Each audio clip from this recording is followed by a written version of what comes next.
হজরত জুনায়েদ বাগদাদী রহমাতুল্লাহি আলাইহি ও এক ইহুদির ঘটনা। হজরত জুনায়েদ বাগদাদী রহমাতুল্লাহি আলাইহি এর সাথে জনৈক ইহুদির খুবই বন্ধুত্ব ছিল। একদিন ইহুদি তার নিকট এসে কিছুক্ষণের মধ্যেই চলে যাওয়ার জন্য ব্যস্ত হয়ে পড়ল। জুনায়েদ বাগদাদী রহমাতুল্লাহি আলাইহি বললেন, কোথায় যাচ্ছ? ইহুদি বলল, আজ আমাদের একটি সমাবেশ আছে, সব ইহুদি সেখানে উপস্থিত হবে, আমিও সেখানে যাব। জুনায়েদ বাগদাদী রহমাতুল্লাহি আলাইহি বললেন, আমাকে তোমার সাথে নিয়ে চলো। ইহুদি বলল, আপনি সেখানে যেতে পারবেন না, সেখানে কোনো মুসলিমকে দেখলেই হত্যা করে ফেলবে। তিনি বললেন, আমি তোমাদের বেশ ধরে যাব। জুনায়েদ বাগদাদী রহমাতুল্লাহি আলাইহি তার সাথে সেখানে গিয়ে দেখেন একটি আসন তৈরি করা হয়েছে। কিছুক্ষণ পর একজন বৃদ্ধাকে সেই আসনে বসানো হলো। এই বৃদ্ধা প্রতি বছর এখানে বসে জনতাকে একটা মাত্র উপদেশ দিতেন। তারা সবাই সেই উপদেশ পালন করত, কিন্তু এইবার সে চুপ করে বসে রইল। ভক্তরা বলে উঠল, আপনি আজ কিছুই বলছেন না কেন? আমরা যে আপনার বাণী শোনার জন্য অধীর আগ্রহে আছি। বৃদ্ধা বলল, এই মজলিসে একজন মুসলিম আছে, তাই আমি কোনো কথা বলতে পারছি না। ইহুদি বলে উঠল, কে সেই মুসলিম? আমরা তাকে হত্যা করব। বৃদ্ধা বলল, না, খবরদার তাকে হত্যা করবে না।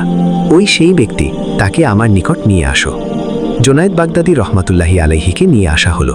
বৃদ্ধা বলল, আপনি কেন এখানে আসলেন? তিনি বললেন, তামাশা দেখার জন্য এসেছি।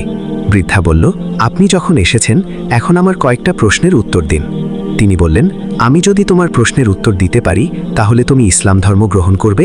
বৃদ্ধা বলল, আমি ওয়াদা করলাম, আমার প্রশ্নের উত্তর দিতে পারলে আমি ইসলাম ধর্ম গ্রহণ করব। জুনায়েদ বললেন, প্রশ্নকারী বড় না উত্তরদাতা বড়? সে বলল, উত্তরদাতা বড়। তখন তিনি বললেন, তুমি প্রশ্নকারী, তুমি আসন হতে নেমে আসো, আমি ওই আসনে বসে উত্তর দিব। বৃদ্ধা নেমে আসলো। তিনি গিয়ে সেই আসনে বসলেন। আচ্ছা, প্রশ্ন করো। বৃদ্ধা বলল, 1 নম্বর প্রশ্ন, আপনারা বলে থাকেন বেহেশতে এত আহার করা হবে, তবু পায়খানা প্রস্রাবের প্রয়োজন হবে না।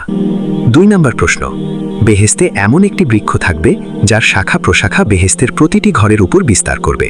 3 নম্বর প্রশ্নের উত্তর হল, কোরআন শরীফ তেলাওয়াত করে, শ্রবণ করে এবং তার দ্বারাও উপকার পায়, কিন্তু তার স্বাদ ও মাধুর্য কমে না। অতঃপর বললেন, আমি তোমার 3টি প্রশ্নের উত্তর দিয়েছি, এখন তুমি আমার একটি প্রশ্নের উত্তর দাও। বৃদ্ধ বলল, প্রশ্ন করুন। জুনায়েদ বাগদাদী রহমাতুল্লাহি আলাইহি বললেন, বেহেশতের দরজার ওপর কি লেখা রয়েছে? বৃদ্ধা শুনে চুপ করে রইল।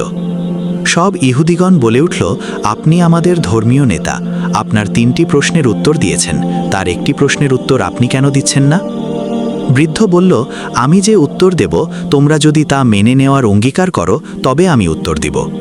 তারা সকলেই অঙ্গীকার করল, আমরা অবশ্যই মেনে নেব। বৃদ্ধা বলল, বেহেশতের দরজার উপর লেখা আছে, লা ইলাহা ইল্লাল্লাহু মুহাম্মাদুর রাসূলুল্লাহ। এই কথা শুনে সকল ইহুদি কালেমা পড়ে মুসলমান হয়ে গেল এবং ইসলামের সুশীতল ছায়ায় আশ্রয় গ্রহণ করল। সুবহানাল্লাহ।